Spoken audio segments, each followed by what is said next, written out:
The house on Willow Street. It was the first time I had been back to the old house on Willow Street in over a decade.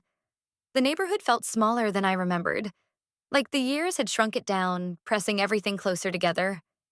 The trees leaned heavier over the cracked sidewalks, and even the paint on the houses seemed tired. I pulled into the driveway, my stomach knotting up as the gravel crunched under the tires.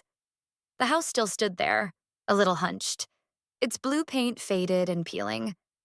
This house had witnessed everything. My first steps, my parents' loudest fights, my sister Sarah's endless laughter, and the quiet that came after she left. The last time I had been here was the night of the big argument, the one we never talked about afterward, the one that broke us.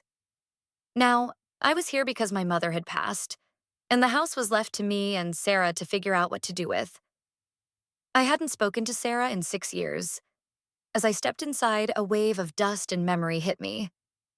Everything was exactly as we left it, like time had been waiting for us to come back. In the living room, I found a small wooden box on the coffee table. It was out of place, too clean, too deliberate among the clutter. When I opened it, there was only one thing inside, a letter addressed in my mother's handwriting, marked for both Sarah and me. It said, "Before you decide what to do with this house, there's something you both need to know." I sat down hard on the old couch, heart pounding. There were too many things left unsaid between all of us. Maybe this letter held the truth we had been too afraid to face. Maybe it would tear us apart even more. Or maybe, just maybe, it could start stitching us back together. I held the letter for hours before I worked up the nerve to open it. Every time I glanced at my phone, I felt that same tightness in my chest. Calling Sarah felt impossible, like dialing a number into the past, one I wasn't sure I wanted answered. But the letter was clear. We both needed to be here. Eventually, I gave in and called. She picked up on the third ring. I almost hung up. "Hello?" Her voice, deeper, a little colder, still unmistakably Sarah. "It's me," I said. There was a long silence. Then, "I know. I found something. At the house?"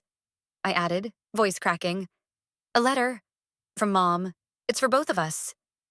Another pause. "Of course she left a mystery," Sarah muttered.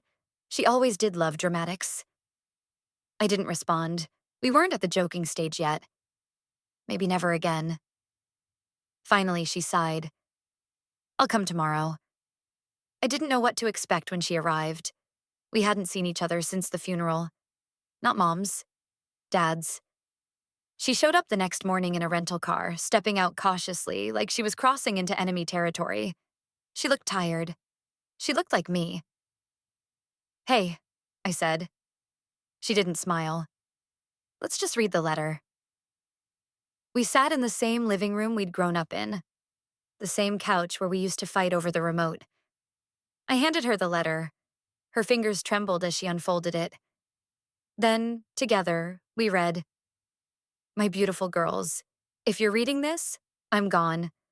But you need to know something I never had the courage to say while I was alive. What happened between you wasn't just a misunderstanding. I had a part in it. And it's time you both learned the truth. Look in the attic. The red trunk. Everything starts there." Sarah looked up at me, eyes wide. "Do you know what she's talking about?"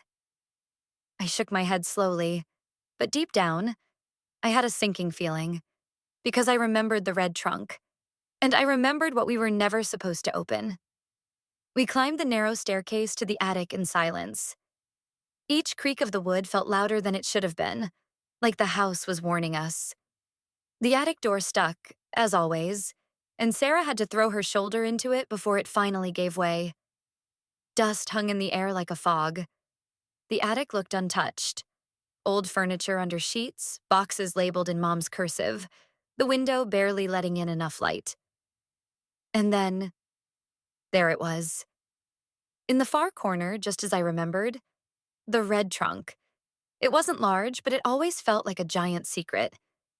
Growing up, it had been the one rule Mom never broke character on. You do not open the red trunk. Ever. Sarah knelt in front of it and ran her hand across the lid. The old padlock was still there, but rusted through. She broke it easily. We exchanged a glance, then lifted the lid. Inside were folders, notebooks, photos, and at the very bottom, a birth certificate. My hand reached for it instinctively. It was old, the paper yellowing. I turned it over and felt the world shift beneath me. It was for a child named Evelyn Grace Harper, born 2 years before me. Mother, Margaret Harper. Father, unknown. "Who the hell is Evelyn?" Sarah whispered. I didn't answer, because I was staring at a photo paper clipped to the certificate. It was of Mom, holding a baby wrapped in a yellow blanket, standing beside a woman I didn't recognize. Behind them was the porch of this very house. "She had another child?" Sarah asked. I felt dizzy. "Before us." Sarah grabbed one of the notebooks and flipped it open. Page after page, in Mom's familiar handwriting, told a story we never knew. Her name was Evelyn. I was 17. My parents sent me away when they found out. They said it would ruin everything. I gave her up for adoption, but I never stopped watching from afar. I swallowed hard, my mouth dry.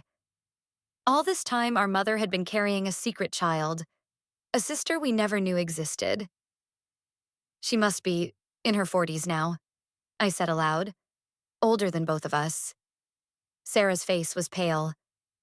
But why hide it all this time? And why tell us now? I turned the page in the notebook. Another entry caught my eye. "If something ever happens to me, I want the girls to know. They deserve to meet her. They deserve the truth. And maybe they can help me find her again. Her last name now is Evelyn Chambers. I think she lives in Maine." For a long moment, neither of us said anything. Then Sarah spoke. "We're not really two sisters." I looked at her. "No," I said slowly. "We're three."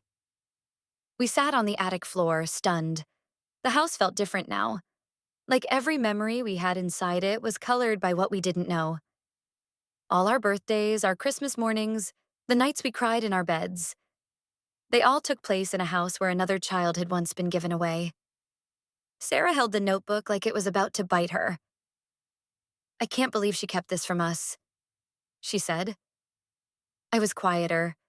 Part of me was angry too, but another part, a deeper one, felt grief. Not for the mother we lost, but for the one we never fully knew. "She was 17, I said eventually. "And she kept track of Evelyn all those years. That counts for something." Sarah looked up sharply. "But she lied to us, our whole lives." "She didn't lie," I corrected. "She just didn't tell the whole story." "Same thing," Sarah snapped, then sighed, rubbing her face. "God, I'm not mad at you, I'm just confused," I offered. She nodded, and a little scared. We went downstairs and laid everything out on the dining room table. The letter, the birth certificate, the photos, the journals. Years and years of quiet guilt. One notebook had scribbled notes. Internet searches, names, addresses. Mom had clearly been trying to find Evelyn again. One sticky note near the end just said, "Try. E. Chambers, Portland, ME, last check, 2021. Sarah stared at it. "So, we're supposed to go to Maine?" I didn't answer right away. The weight of everything was settling in. But the longer I looked at Evelyn's baby photo, the small face we'd never known, the more certain I became. "Yes," I said. "I think we are." Sarah blinked. "We haven't seen each other in 6 years. And now you want to go on a road trip?" I laughed softly, surprising even myself. "Maybe it's time we both stop running." She looked at me, and for the first time since she arrived, I saw the real Sarah, the one who used to braid my hair and sneak me candy when Mom was mad. Her eyes softened. "Fine," she said, "but I'm not driving through New Jersey."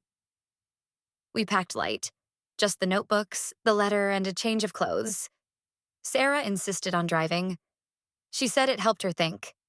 We left Willow Street just before sunrise. The town still slept while the sky shifted from charcoal to deep blue. For the first few hours, the car was mostly silent, the kind of silence that sits between two people with too much history. I watched the trees pass. Sarah gripped the wheel like it was holding her together. Around the Connecticut border, she finally broke the quiet. You remember when we used to do road trips with Mom? I nodded. She never used GPS, just paper maps and instinct. She'd get us lost on purpose sometimes. Sarah smiled faintly. Said that's how you find things that matter. We both chuckled. It was the first real laugh we'd shared in years, and it reminded me that despite the scars, we were still sisters. Then her smile faded. I hated you for a long time, you know. The words dropped like stones. I looked over. Yeah, I know. She bit her lip. You sided with Dad, after the divorce. I didn't pick sides, I said carefully. I was just scared. He didn't scream as much. Sarah shook her head. I felt like you abandoned me. Like I had to be the strong one while you got to run away. I didn't mean to hurt you, I whispered. She nodded slowly. I know. The silence that followed wasn't as sharp this time. We stopped at a diner in Massachusetts, and over pancakes and burnt coffee, we studied the address Mom had written down. East Chambers, 14 Brookside Lane, Portland, Maine. I still can't believe we have another sister, I said. Sarah stirred her coffee. I'm not sure Evelyn will want to meet us. She might not, but we owe it to Mom to try. Sarah hesitated. Then she took out her phone and searched the name. A result popped up. An Evelyn Chambers, age 43, listed as an elementary school teacher. Sarah turned the screen to me. That her? I think so. She tapped the steering wheel. Okay, one more day. I looked out the window at the long stretch of highway ahead. We weren't just driving toward a stranger. We were driving toward answers, and maybe a second chance at being sisters. We arrived in Portland just after noon. Brookside Lane was a quiet street, shaded by tall birch trees, the kind of place where people waved at their neighbors and left bikes unattended on front lawns. Sarah pulled the car up slowly in front of number 14, a small gray house with sunflowers along the fence and wind chimes hanging from the porch. I felt a sudden wave of nerves. What if she slams the door in our faces? What if she invites us in for tea like it's nothing? Sarah countered. We sat in the car a minute longer than we needed to. Then we got out. The porch creaked under our weight. I knocked. Lightly. Footsteps approached from inside. The door opened. She looked just like Mom. Older than us, yes, but the same cheekbones, same sharp eyes. Her hair was streaked with gray, tied in a loose bun. She wore a navy cardigan and jeans. There was a pen behind her ear. She looked at us cautiously. Can I help you? I opened my mouth, but no words came. Sarah stepped forward, steadier than me. Hi, are you Evelyn Chambers? Yes. I'm Sarah. This is my sister, Emma. This is going to sound insane, but we believe we're your half-sisters. Evelyn didn't laugh. She didn't slam the door either. She blinked once. Then again. Margaret? We both nodded. For a long time, Evelyn said nothing. Then she stepped outside, closed the door behind her, and sat on the porch swing. I always wondered if she had more children, she said softly. I never knew for sure. I was adopted by a wonderful couple, but there were so many holes in the story. No photos, no letters, just blank space. Sarah sat beside her. I stood. We only found out after she passed. She left us a letter and a trunk. With everything. Your birth certificate, photos, journals. Evelyn's hand covered her mouth. I wrote to her once, years ago. I never got a reply. I winced. I don't think she ever forgave herself, but she never stopped watching. She wrote about you. She even tried to find you again. Evelyn's eyes filled with tears. And now she's gone. I'm sorry, I whispered. We didn't come to disrupt your life. We just needed to know you. She looked at us. Really looked. Then she said something I didn't expect. I always wanted a sister. A breeze passed through the wind chimes. For a moment, it felt like the past was finally exhaling. "Do you want to come in?" she asked. And just like that, a door we thought would never open did. The inside of Evelyn's home was warm and lived in. Bookshelves lined the walls, each one overflowing. A framed photo of a dog sat next to a small bowl labeled Benny. A kettle whistled softly in the kitchen. She poured us tea without asking. Jasmine, Mom's favorite. "You said she passed?" Evelyn asked, sitting across from us. I nodded. 3 weeks ago. Heart failure. It was sudden. Evelyn's gaze dropped. She was only 17 when she had me. I always wondered if she thought of me. She did, Sarah said, handing her the journal. Evelyn took it carefully, like it might fall apart in her hands. She opened to a page at random and scanned the words. Her lips trembled. This is her handwriting. She didn't cry. Not yet. She just sat with the weight of it, like she'd been waiting for this her entire life. "I always had questions," she said after a moment. My adoptive parents told me what little they knew. That she was young, from out of state, and that she left me with a blanket and a letter they were never allowed to read. Sarah and I exchanged a glance. "There was no letter in the trunk," I said. "Maybe she couldn't go through with it," Evelyn whispered. "Or maybe someone took it." She stared out the window for a while. "You two," she said finally. "Did you have a good childhood?" Sarah and I looked at each other. We both knew the answer wasn't simple. "It was loud," I offered. "Messy. Beautiful sometimes," Sarah added. "But not always easy." Evelyn gave a sad smile. "I used to imagine I had siblings out there. I even gave you names." That made me laugh. "What did you call us?" "Lena and June," she said. I pictured June as loud and bossy and Lena as quiet and dreamy. "Well," Sarah said, "you got the loud part right." We all laughed. It wasn't forced. It felt like something real beginning to form. Then Evelyn stood and walked to a cabinet in the corner. She pulled out an old shoebox and brought it back to the table. Inside were clippings, old photos, and letters, bits and pieces of a puzzle she'd never been able to finish. "I tried to find her too," she said. "Every few years I'd search for Margaret Harper, but it was like she'd vanished." Sarah picked up one photo. "That's our house, on Willow Street." Evelyn nodded. "I visited it once, 10 years ago, just stood across the street. I didn't knock. I couldn't. I felt a chill." "She was home," I whispered. "That would have been around the time Dad died. She was there." 3 sisters circling each other for decades without knowing it.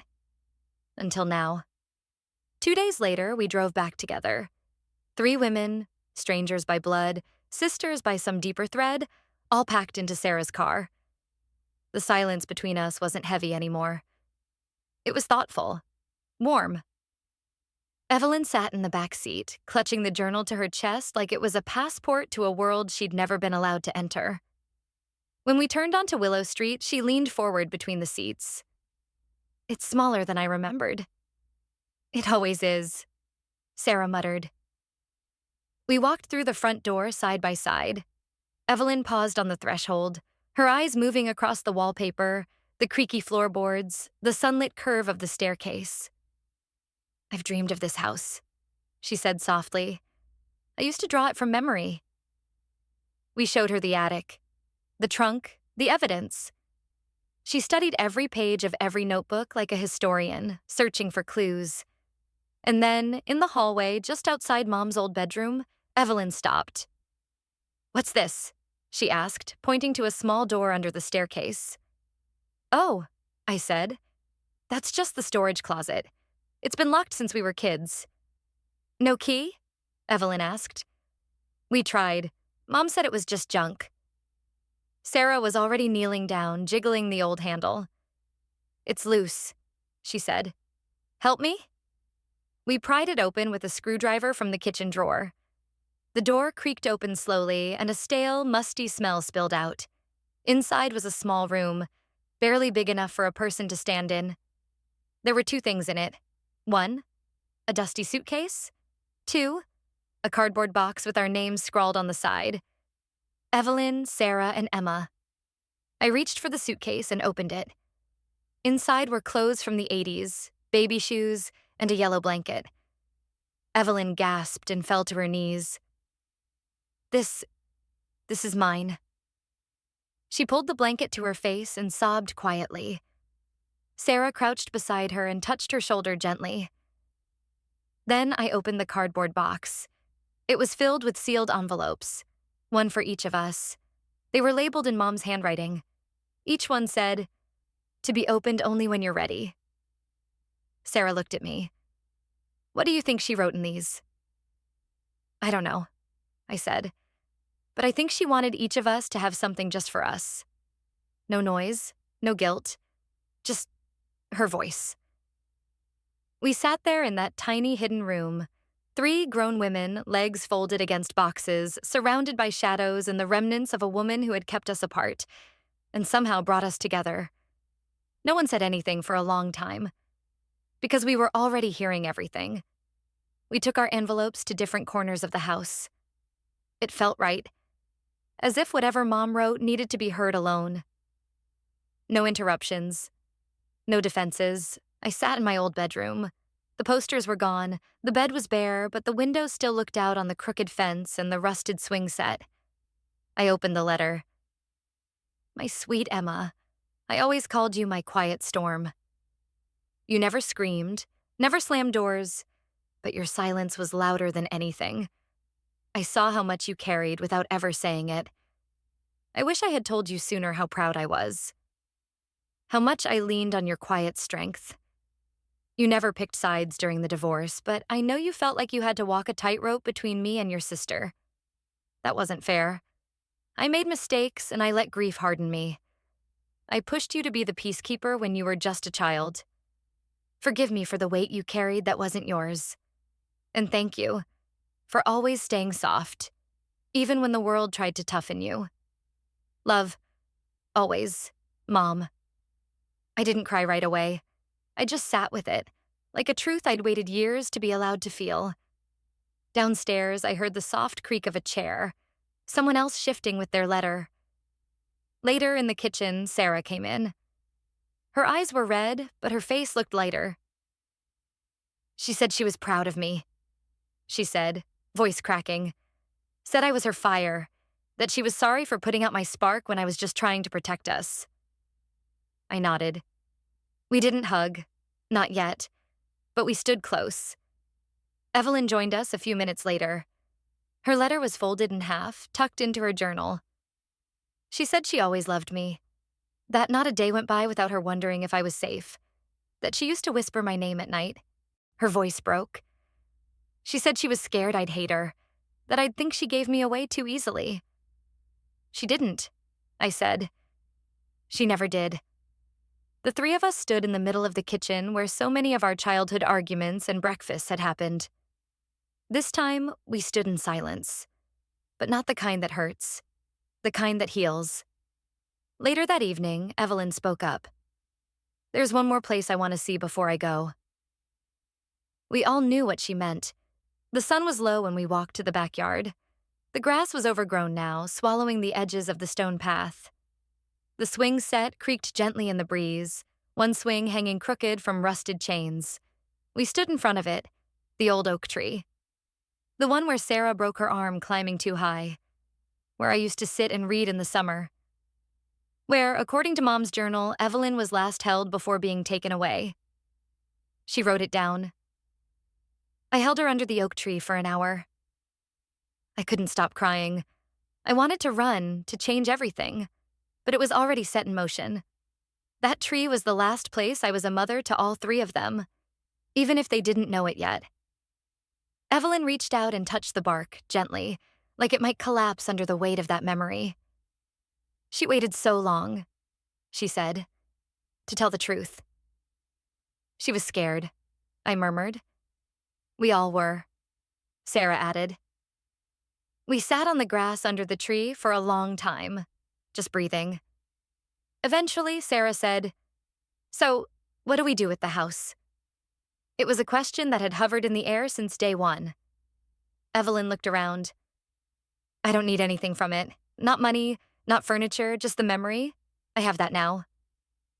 I said, "We could sell it, be done with it." Sarah hesitated. "Or we could fix it up." We both looked at her. "I mean it," she said. "We fix it together, one summer. No running, no fighting, just rebuild something. Not for Mom. For us." I felt something catch in my chest. Evelyn smiled slowly. "That sounds like something Lena and June would do." We laughed. And this time we did hug. Awkwardly, tearfully, completely. 3 women, 3 stories, 3 letters, and 1 house that held them all. We made the decision then and there to stay, to rebuild. Not just the house, but each other. The house on Willow Street looks different now. New paint, new porch steps, wind chimes that Evelyn made herself. The oak tree still stands, stronger than ever. Inside, the walls hold pictures of 3 sisters, smiling, laughing, mid-renovation chaos. We still argue. We still cry. But we do it together now. The red trunk sits in the hallway, open. Not as a box of secrets, but as a reminder. Some stories aren't meant to be buried. They're meant to bring people home.